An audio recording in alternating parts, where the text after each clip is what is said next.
Welcome back. Today's a very special conversation we're going to have. We are very pleased and honored to have a good conversation with Mindy Bander. Mindy, welcome to the show today. Thanks, Harp. Happy to be here. Thank you. So today we'll be talking about a very sensitive issue that we have within the South Asian communities. What we want to do is we want to dive in with Mindy a little bit to hear his story a little bit as he grew up as a child. Let's start with that first.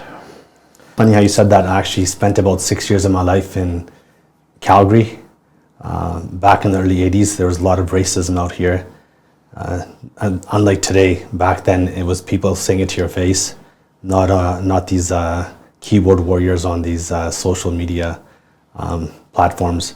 Back then it was, I was in kindergarten, didn't have a clue what country I came from. I thought I was Canadian, and living out here I was called many derogatory comments by individuals, other kids, adults, and I also seen violence play out within the family because of racial tensions back then. And at a very young age, I was exposed to violence thinking that it's acceptable in some situations. So that was the earlier years of my life, and then obviously I moved to Vancouver in 1986 and went to a private school, was sheltered from the average person, what they go through. But my family, I was extremely strict. Didn't have many options of which way I want to live my life, and that had an impact on the decisions I made growing up, which led me on a pretty dark path.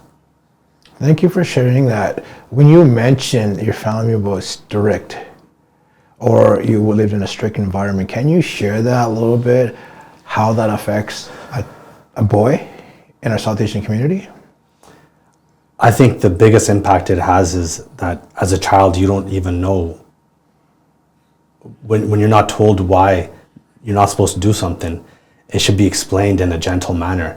But when you're in a strict household, there's really no explanation as to why you're not supposed to do something. And when you feel like you don't have any options or aren't allowed to express yourself in certain ways, and when you do, they're met with verbal abuse, physical abuse, or in some extreme cases it gets worse. But that isn't a healthy way to sort of explain to a child why what they're doing is wrong. And then a child does not feel connected to their parents, and when a child doesn't feel connected to their parents, they may not do things out of fear in front of the parents. They'll start doing things behind their parents' back, and that's when things get messy. And now, because of lack of connection with their family members, parents, now they're doing it behind their backs and not getting the support that they need, and they're prey to fall into the wrong crowd and make a lot of poor decisions. Thank you for sharing that, because I feel this is a problem not just in Calgary, BC, it's a worldwide problem. As you're growing up, did you have any, I know you said you were strict from the parents, did you have a hard time making friends? And also, how was your schooling?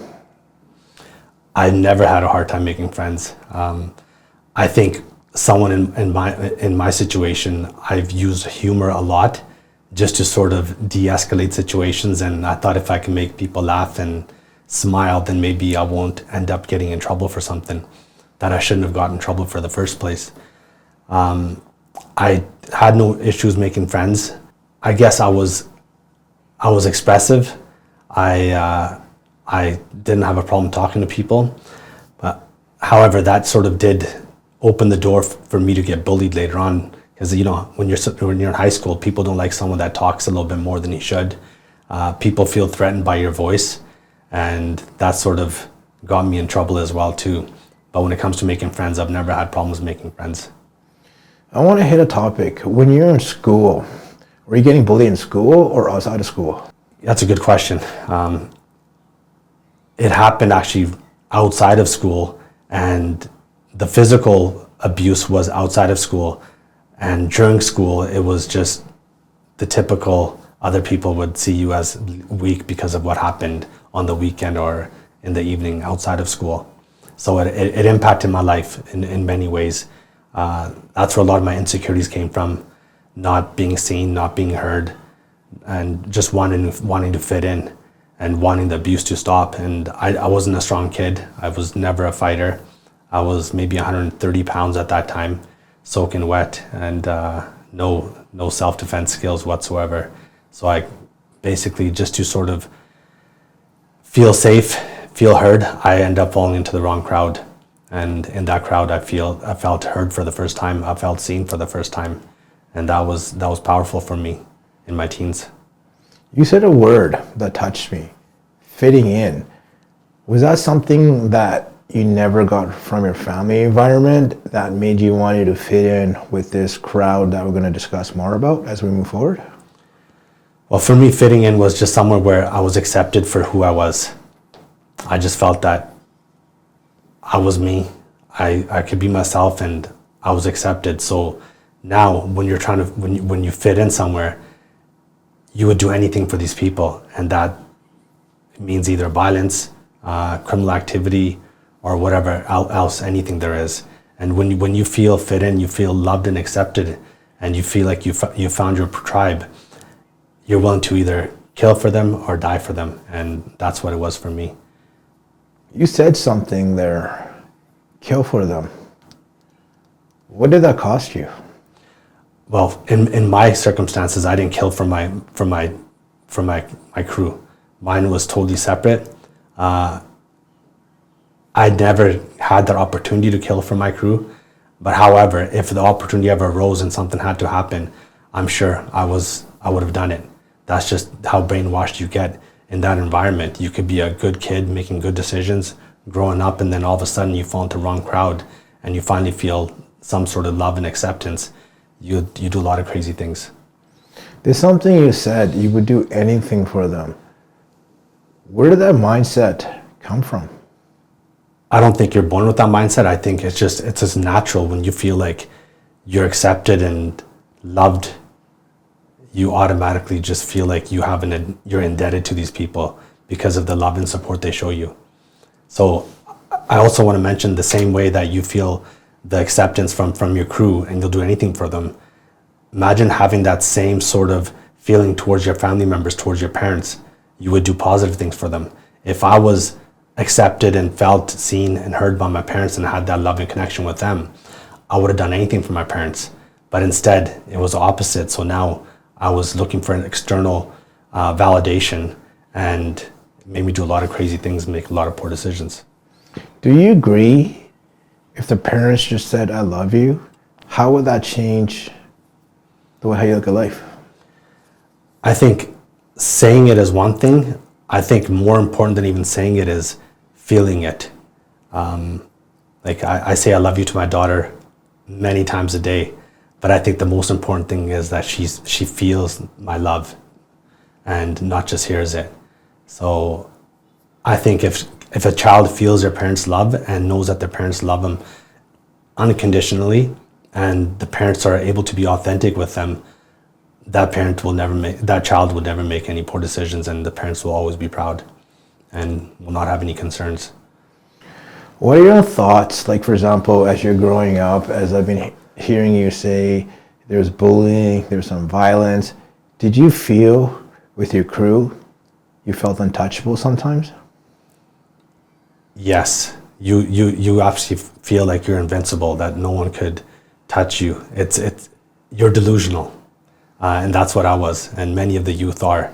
They feel like they finally found their tribe, they belong to a crew, and they're capable of violence. They're making money hand over fist, and that ego that comes with it is it's intoxicating. But at the same time, it's a package deal. All of this that they get hyped up from is actually the beginning of the end. What comes after that is stressful situations. You're watching your back for enemies. Even your own friends will turn on you. You got to watch your back for the police, and it's from all sides. You don't live a peaceful day, and then because of that stress and everything else, people engage in substance abuse, severe alcohol abuse, popping pills or whatever it is, just to escape these demons. And the reality is these demons never go away unless you get out of the game. Yeah. You said something earlier, delusion. Let's dive in this conversation a little bit more so we could give the insight of the life of choosing this crew, choosing these people. Is it very much what when you go into hanging out with these friends, is it really delusional, or is it like a dream, or is it like, did I make a mistake? Can you share on that? So I think when things are going good, everyone's on board, everyone's excited. People are making money, you're making friends, you're going out there, you don't have any enemies yet because you're new in the game. You're watching movies, these gangster movies, and they're fun. And then reality hits. So people watch these movies, they know what the ending always is, but they still believe that the crew they're a part of, they're somehow impervious to it. And the reality is, no one's impervious to it. You're either going to get locked up or get shot or even turn into an addict yourself. And that's just the reality. I know people always say there's only two roads, either death or prison.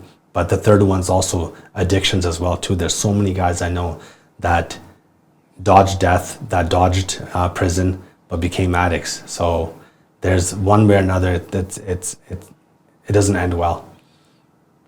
So it isn't a glamorous life. Money, cars, girls. Is that correct? That's where the delusion comes in. You're made to believe that it's a glamorous life, but that's what you see. It's like seeing something on Instagram. You'll see a couple of posts that look really good, but what the reality is, you don't see what they go through, what these little gangsters go through behind the scenes when they're by themselves at home later on, when they're with their girlfriends or people close to them. They're not able to have a peaceful night, and they're always constantly watching their backs. Who's going to set them up with the police or with enemies or whatever the case may be. You never have peace. Do you agree, like from the 90s, the 80s, and the 2000s, few of these movies were one of the biggest influencers on a lot of the gangsters' life back in the day? Scarface, Godfather. Did that influence a lot of the gangsters back in those days? I think if you're vulnerable, then definitely. I was vulnerable, so I was influenced by music, by movies. But if you have a strong foundation at home with your family and you got a great relationship with your parents and you have that love and connection, then they're just entertainment. But for someone like myself and someone that's going to be vulnerable, then movies and music will have an impact on shaping how you think and act. When you said music, do you mind sharing with us some of the music that influenced you so we could actually share this with the youth that's out there? Well, when I say music, it's any music that has negative sort of vibe to it. Be it, misogyny into it, disrespecting women, talking about money, blasting off guns, all of this stuff. It's antisocial. So if you're vulnerable, you're going to be impacted by it. But if you got strong roots, a steady foundation, you're not going to be impacted by it as much. I listened to rappers back then like Biggie, Tupac. I remember DMX, his first album, it's dark and hell is hot. That had a lot of influence on me. And a lot of these lyrics were just young guys who were trying to express themselves. And I was a young guy whose brain hadn't fully developed, and I bought into it. Thank you for sharing that. I also think that NWA had a big factor with some of the vulnerable youth that would listen to the music. Then I also noticed that some of these people look at these rapper videos, when they look at just this music videos, they glorify that kind of lifestyle. Is it the way how it is, or is it the exact opposite? I think in music, people just want to sell records, and you mentioned NWA, that was before my time. When I came into the scene, as more Tupac, Biggie, and other rappers, followed after that.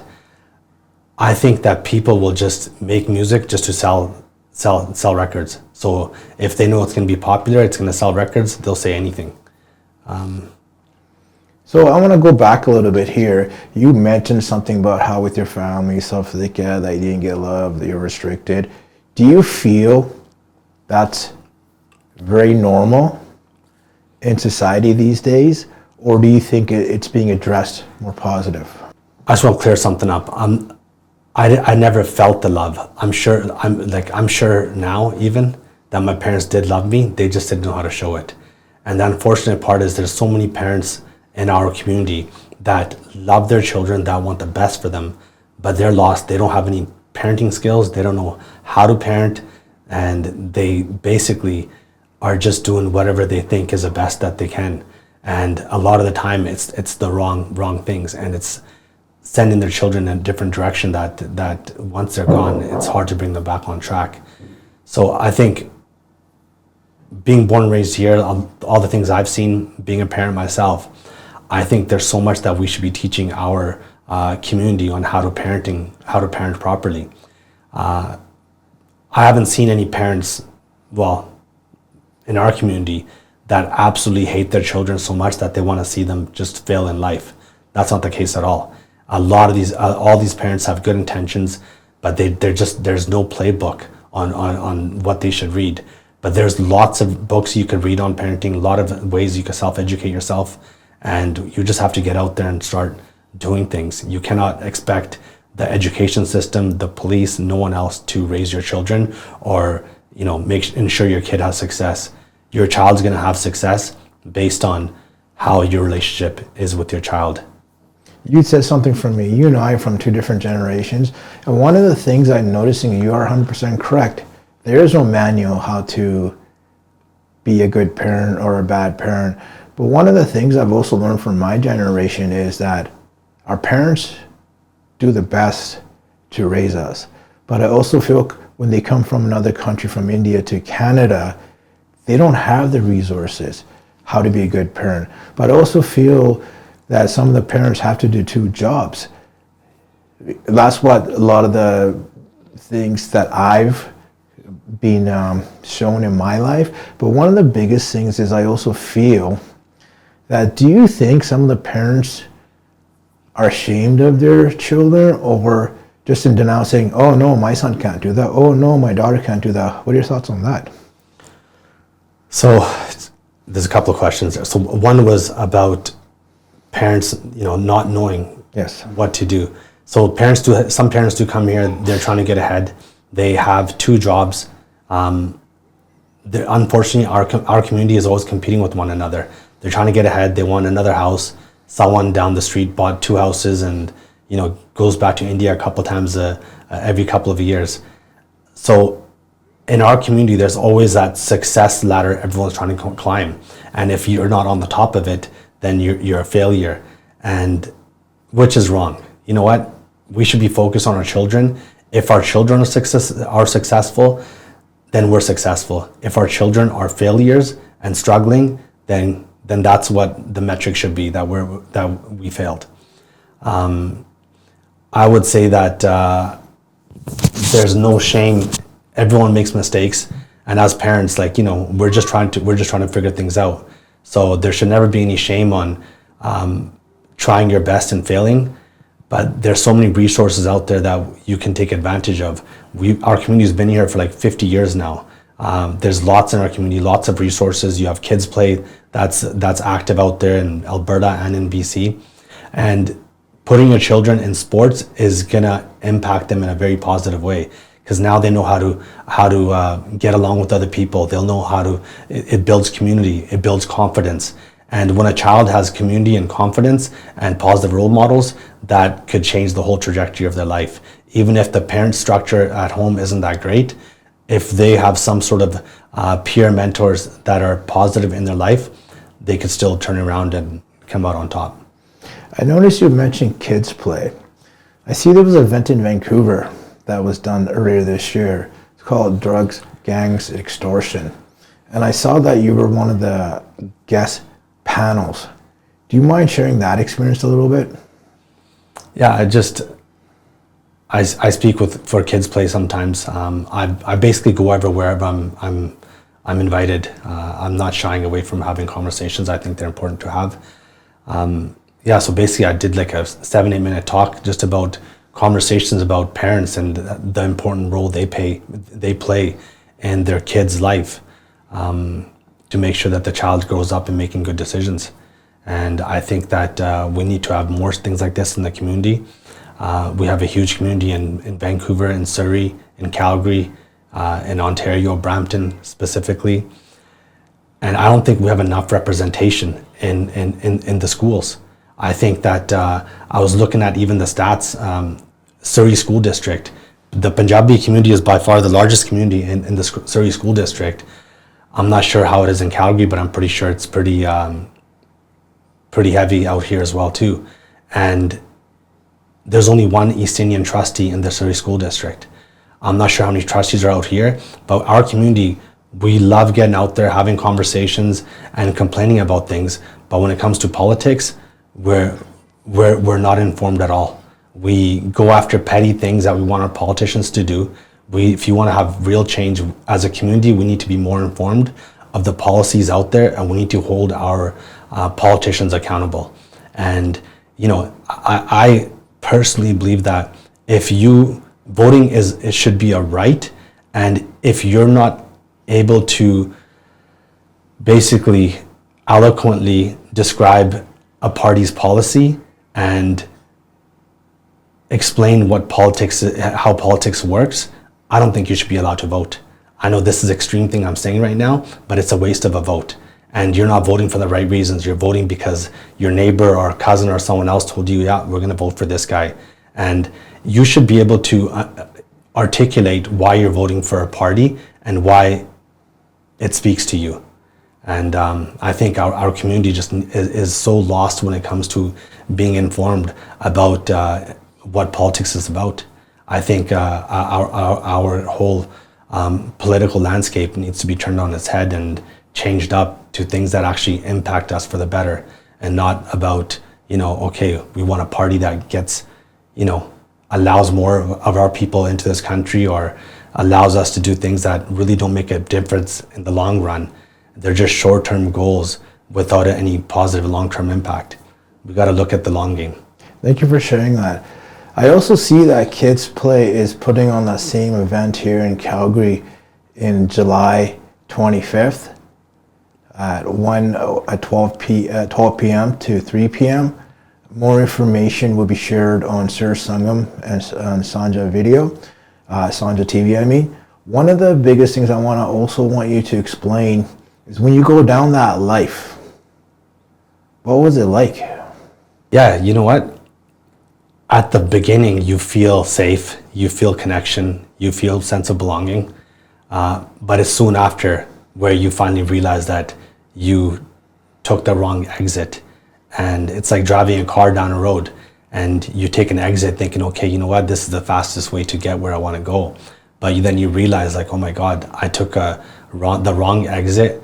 Not only is a wrong exit, it's to oncoming traffic. So now you're dodging all these vehicles. That's my analogy for what the game actually is. It becomes super stressful, and the only way to cope with things is alcohol, drugs, and overindulging in negative things that are just going to bring you more stress. Can you share, if you're okay with, what did that cost you?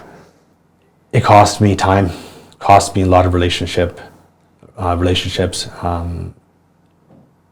lots of stress, anxiety, and shame as well too, from my family, other people who actually had high hopes for me. Thank you for being honest, and thank you for sharing that. I'm noticing that this work is much needed right now in all communities. We all need positive role models. We look for others, but we don't seem to get them. We see a lot of empty promises, a lot of empty shells. What do you feel our community needs at this moment? We need to understand that as parents, no one's going to raise our children except for us. The education system is not going to raise your children. The police is not going to raise your children. We have an obligation, a moral duty to be there for our children. And that the first thing is unconditional love and being honest and authentic with your children. Don't lie to them. Parents are the children's biggest teachers. If we lie, if we're dishonest, our kids will pick up on that and they'll think that that's life and you're allowed to be like that. And it catches up to you. So I would just say, make sure you have a good relationship with your children. You know, the past is the past. You cannot change the past. But if you think you've done bad and haven't been there showing up for your children like the way you should, then you need to show up now and come clean. If you messed up before, there's nothing wrong with saying, hey, I messed up, I'm sorry, I want to make things better, and I'm going to be a different person moving forward. Kids will see that. No one's perfect. Mindy, I want to say thank you for sharing that, because I know you went really deep and you shared a lot of things of your personal life.